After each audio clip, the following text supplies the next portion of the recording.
Good morning, YouTube. How y'all doing, vinyl community? It's Sunday, September 26th, 2021. Hope you're all doing well. It's been a week since my last video again. No excuses for that. I actually had a little time last week, but I didn't get around to doing a video, and here I am now doing a video on this beautiful Sunday morning. But I wanted to do this video. It's contest entry for Nick Rudow's push to 700 subs contest. And Nick has come up with a, show, the idea is to show at least five covers, cover songs by bands or artists that you think actually is even better than the original. And, that's a tricky one because, what are you saying about the original? But in this case, I would say that a few of these, and I'll point them out as I go through them, the original is phenomenal. It's just that this version is just that much better. And they made it their own, and you can't think of the song any longer without thinking of the cover of the song. You know what I mean? 3, 4, 5, 6, 7, 8. I think I'm going to do 8. Max 10 for Nick. Makes sense. Yeah, why don't we just get started? Let's take off my jacket here. It's a little warm. So this first one, this is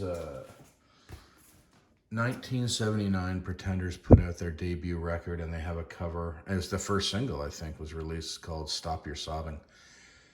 And that originally was done by the Kinks in 1964, I believe, written by Ray Davis, however you pronounce Ray's name. I don't know. Mazzy says it's Davis. I've heard Davies. We've all heard this, Anyway, doesn't matter. What the hell am I talking about?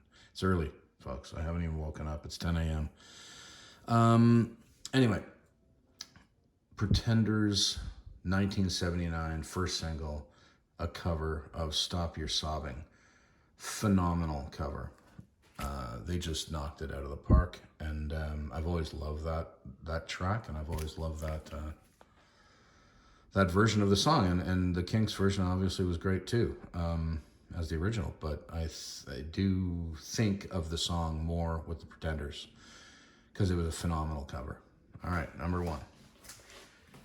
Okay, number 2. Well, this kind of goes, I can remember first hearing this and just, being blown away. The Who, live at Leeds. This is a U.S. press, I believe, of it. Live at Leeds, they do a cover of Young Man Blues.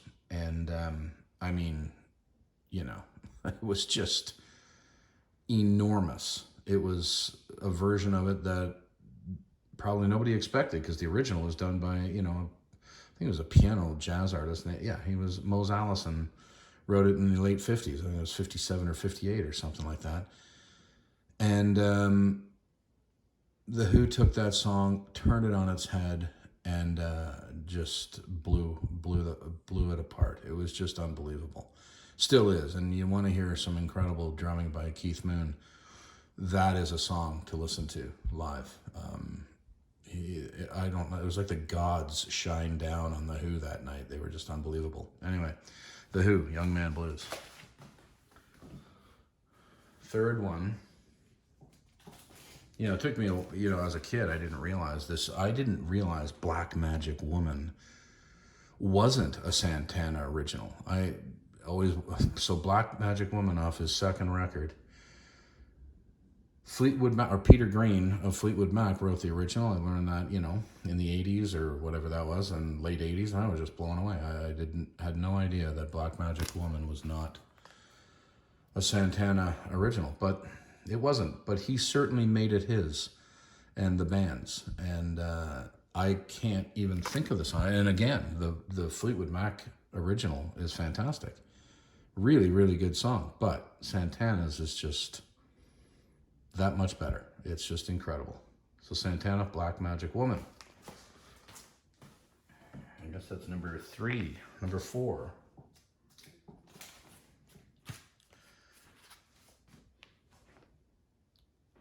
Brand New Cadillac off London Calling. Now, the original Brand New Cadillac was done in the late 50s. I think it was 1959 by Vince Taylor and his Playboys.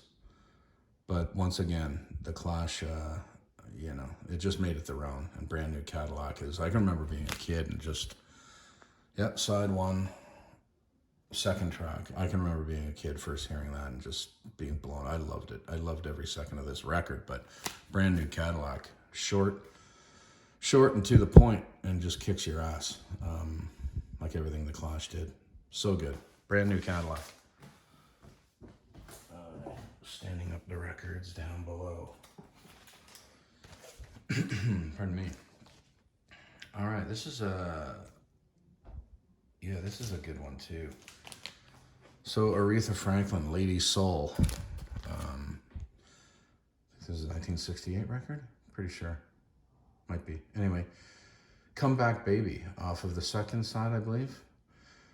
Walter Davis was the original in like from the 30s, like the early 30s or something like that. But Aretha did an incredible cover of Come Back Baby. And as she does an incredible job of every single song. But Come Back Baby was a cover that she covered Walter Davis from the early 30s. And she, you know, she Aretha Franklin'd it.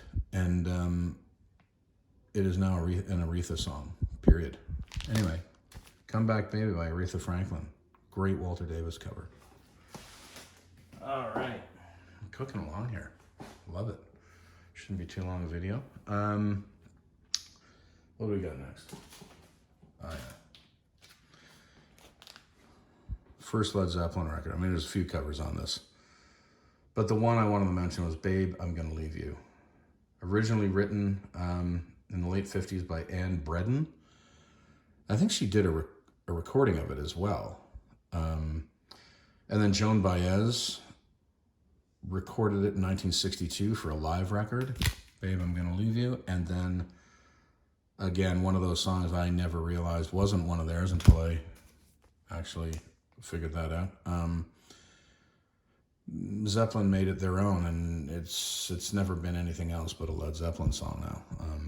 A phenomenal version of it, and a fantastic cover. One of those great, we just took something and we took it to Mars and made it their own. Never looked back. All right. Number 7 on this list, and you know, here we go again with another Led Zeppelin track. Off of Led Zeppelin 4, When the Levee Breaks. Truly an incredible song. Originally penned and recorded in the late 20s by Kansas Joe McCoy and Memphis Minnie in 1929. And Zeppelin absolutely knocked it out of the park with one of the greatest drum intros, one of the greatest drum beat intros in recorded rock and roll history. Anyway, there you go. Led Zeppelin 4, When the Levee Breaks. And then the last one I wanted to mention on CD, Lauryn Hill, Can't Take My Eyes Off of You. I think it was considered like one of those hidden tracks at the end of the CD. Can't Take My Eyes Off of You. Originally recorded by Frankie Valli in the late 50s, or late 60s. Frankie Valli did that. Can't Take My Eyes Off of You. But Lauryn Hill, I can't hear it without thinking of Lauryn Hill. You can just say the words and I think of Lauryn Hill's version. Fantastic, beautiful cover.